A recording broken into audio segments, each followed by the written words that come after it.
Hello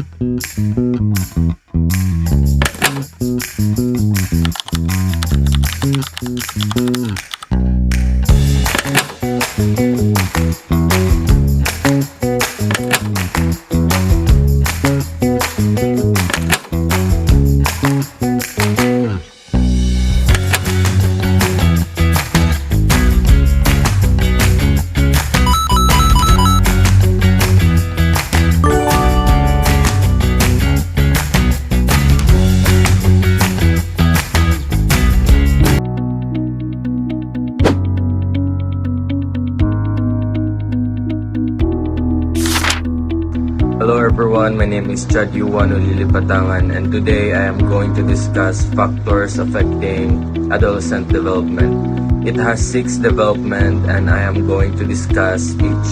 So first is physical development. Changes in the body that lead to growth and maturity, such as puberty, growth, spurts, and brain development. The second one is cognitive development. Improvement of mental abilities like thinking, reasoning, problem solving, and memory, including awareness of one's thoughts. The third one is language development. The ability to understand and use language effectively in speaking, writing, and communication. The fourth one is social development. The formation of social skills, relationships, and understanding of social norms influenced by family, peers, and culture. The fifth one is emotional development, which learning to recognize, express, and manage emotions in healthy ways while coping with challenges. And the sixth one, which is the last one, is moral development, developing a sense of right and wrong, personal values, and ethical decision making. So, good day everyone. My name is Karina J. Karim from BSed English 1A, and this day we will going to discuss about the different factors that affect adolescents, especially high school learners. So, adolescence is a stage filled with rapid growth, major changes, and important challenges. Understanding these factors help us support students better, whether as a teachers, parents, or classmates. So, in this presentation, I will talk about 6 key areas of development: physical, cognitive, language, social, emotional, and moral development. So first, let's begin with the physical development. We have physical development. During high schools, adolescents experience rapid changes in their bodies due to hormones and continued brain development. They go through growth spurts, develop secondary sexual characteristics, and become stronger and more coordinated. These physical changes can also affect how they feel and behave. So, cognitive development. High school learners start to think more deeply and logically. They develop critical thinking skills, can solve more complex problems, and begin to think abstractly and hypothetically. Their motivation, interest, and access to learning materials play a big role in how much they grow mentally. So third, we have language development. So during adolescence, students improve their communication skills. They expand their vocabulary, learn to express ideas more clearly in writing, and understanding more complex or subtitle language. This helps them communicate better in different situations, both in school and social settings. So fourth, we have social development. So peer relationships become very important during high school. Adolescents start seeking independence and discovering their identity. They learn how to handle social situations, form close friendships, and feel a sense of belonging. Family influence, culture, and especially social media also shape their social experiences. So fifth, we have emotional development. So high school students go through a strong emotions as they explore who they are. They may struggle with self-esteem, body image, and pressure from school or peers. This is also the stage where they learn emotional regulation, how to manage stress, anxiety, and other challenges that affect their well-being. So, lastly, we have moral development. So, adolescents begin forming their own values and principles. They learn how to distinguish right from wrong, face moral dilemmas, and make decisions based on their personal beliefs. Their moral growth is influenced by parents, teachers, peers, and the community around them. So, in conclusions, adolescence is a time of major changes in many areas of life: physical, cognitive, language, social, emotional, and moral development all work together in shaping who high school learners become. By understanding these factors, we can better guide and support adolescents as they grow into responsible and confident individuals. So I have prepared example for each areas. So in physical development, a 15 years old student suddenly grow taller within a few months and notice changes in their body, such as deeper voice or increased strength. They also become more coordinated in sport. So in cognitive development, a student can now understand algebra, analyze the meaning behind a story, or debate a topic using logical reasoning instead of just giving examples or answer. So language development, a high school learner begin writing more detailed essays, uses bigger vocabulary, words in conversation, and understand joke or sarcasm better. So in social development, a teenager prefers spending more time with friends, join group activities, and start exploring their own identity, like choosing their style or interests. They may also be influenced by social media trends. So for emotional development, a student feels stressed about school, gets sensitive about their appearance, or feel pressure to fit in. Over time, they learn to manage their emotion by talking to someone or practicing coping strategies. So this time, let's move on to how parents and caring adults can support adolescents' emotional development. So today, I will explain simple ways parents and caring adults can support adolescents' emotional growth. These ideas are based on Office of Population Affairs. So first, we have provide a safe and supportive environment. Adults should create a space where teens feel comfortable expressing emotions without judgment. Example, a parent calmly listens when their teen is upset about school instead of getting angry or dismissive. So second, we have encourage open communications. So listen actively and empathetically to adolescents' concern. Example, a caregiver asks, "How are you feeling today?" and really listen without interrupting. So we also have help adolescents identify and label their emotions. So teach them to recognize and understand their feelings. Example, when a teen looks frustrated, the parents ask, "Are you feeling stressed or overwhelmed?" So we also have teach coping skills. Help teens develop healthy strategies for managing stress, anxiety, and tough emotions. Example, encouraging them to take deep breaths, go for a walk, or journal when they feel stressed. So we have promote self-esteem.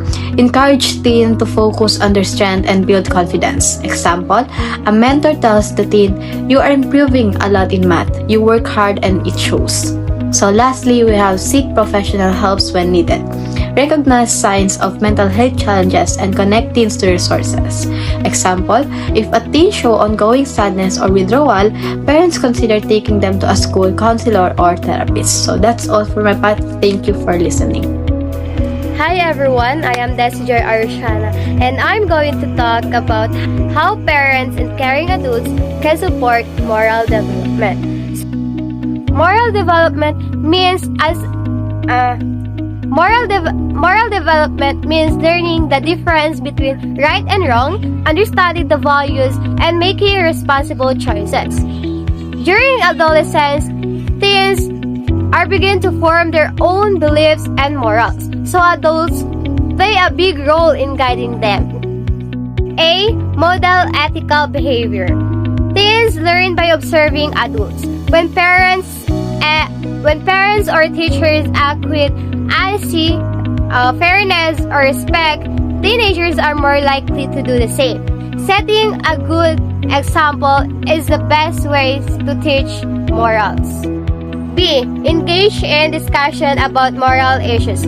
Adults should talk with teens about real-life moral situations like honesty, kindness, cheating, or helping others. These conversations helps teens think deeply about their values and understand that their actions have consequences. C. Provide opportunities for community involvement. Encourage teens to join volunteer work, community cleanups, or charity drives. These experiences teach responsibility, compassion, and the importance of helping others. They also make teens feel that they can make a positive difference in society. They help adolescents develop empathy. Adults can guide teens to imagine how others feel in different situations. For example, asking how do you think your friend felt when that happened helps them understand emotions and become more caring and respectful. E. Set clear expectations and boundaries. Teens need clear rules about what is acceptable and what is not. Adults should explain these boundaries calmly and fairly. When rules are broken, consequences should be consistent but respectful. This teaches accountability and self-control. F. Encourage reflection and responsibility. Help teens reflect on their actions, both good and bad, and understand how their behaviors affect others. Encourage them to take responsibility and make better choices in the future. According to the Organization for Economic Cooperation and Development, or OECD 2024, greater parental emotional support is strongly linked to higher level of adolescent well-being and academic success. When parents show warmth, understanding, and consistent emotional guidance, teenagers are more likely to manage stress better, develop confidence, and maintain positive relationships. This highlights the importance of a supportive home environment in shaping healthy emotional development. Meanwhile, according to the study, Family Influences on the Formation of Moral Identity in Adolescent by Hart et al. 1999, family interactions and parental behavior have a direct effect on a teenager's moral identity formation, regardless of their personality or income. Adolescents learn more values such as honesty, empathy, and responsibility through everyday family experiences, discussions, and the moral example set by their parents.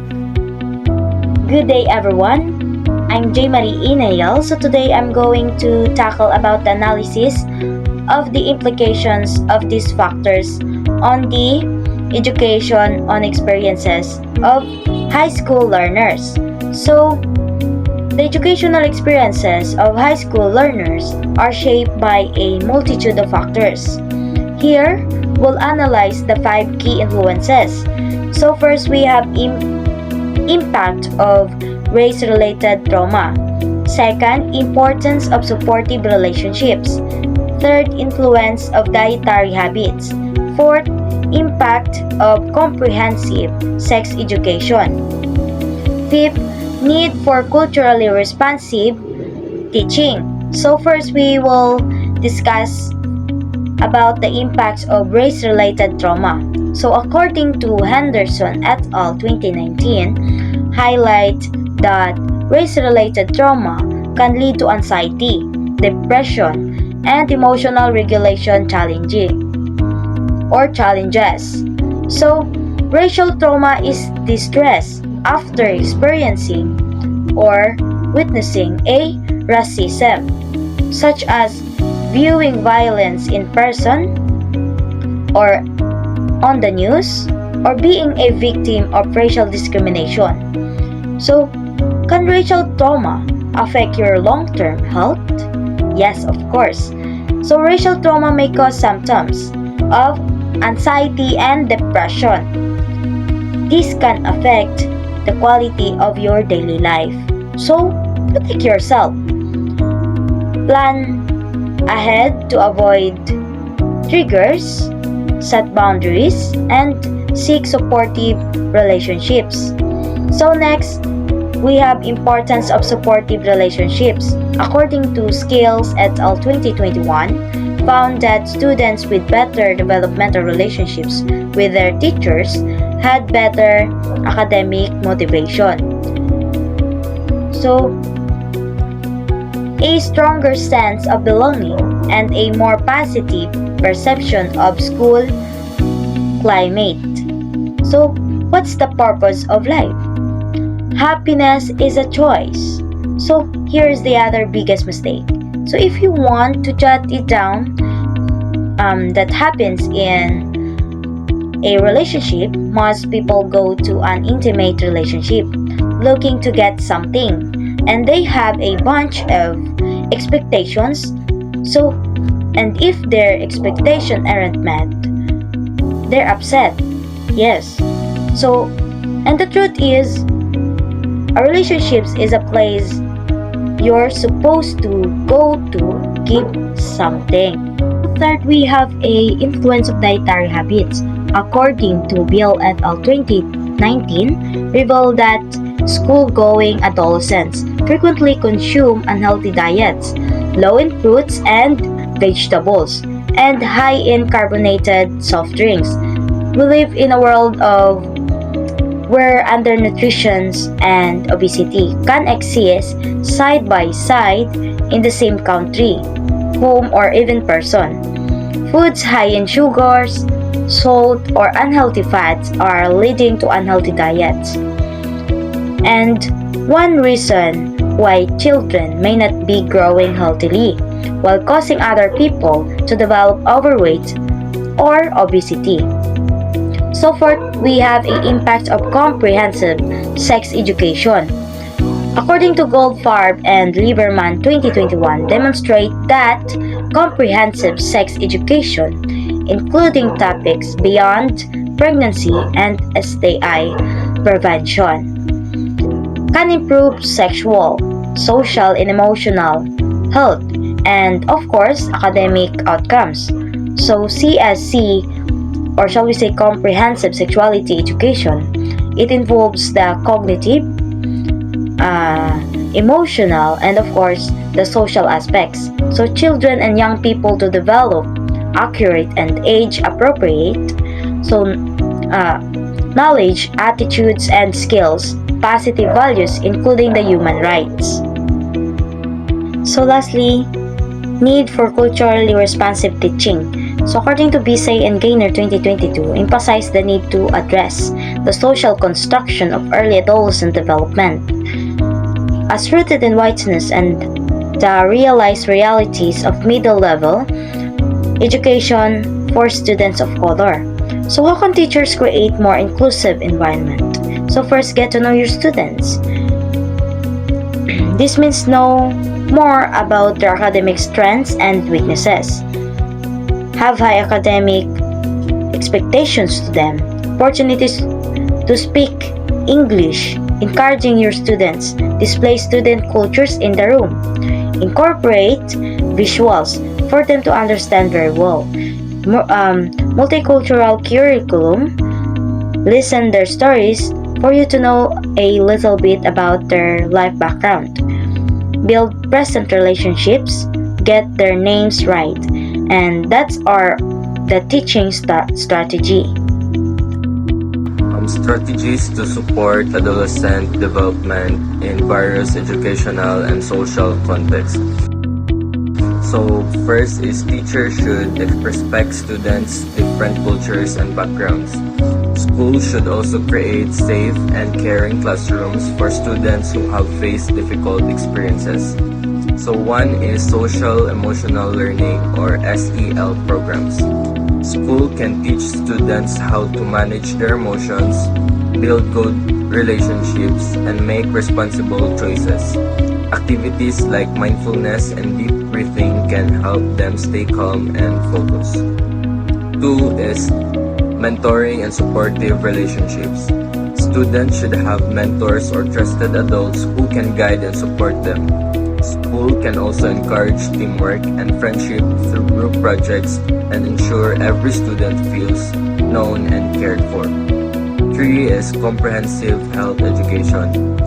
Teach students about physical and mental health, nutrition, and the dangers of drugs. Encourage healthy habits like exercise and proper eating through school programs. And lastly, community and family engagement. Schools should work closely with families and communities to help students grow and succeed. They can also offer help and resources for families dealing with challenges like stress or poverty.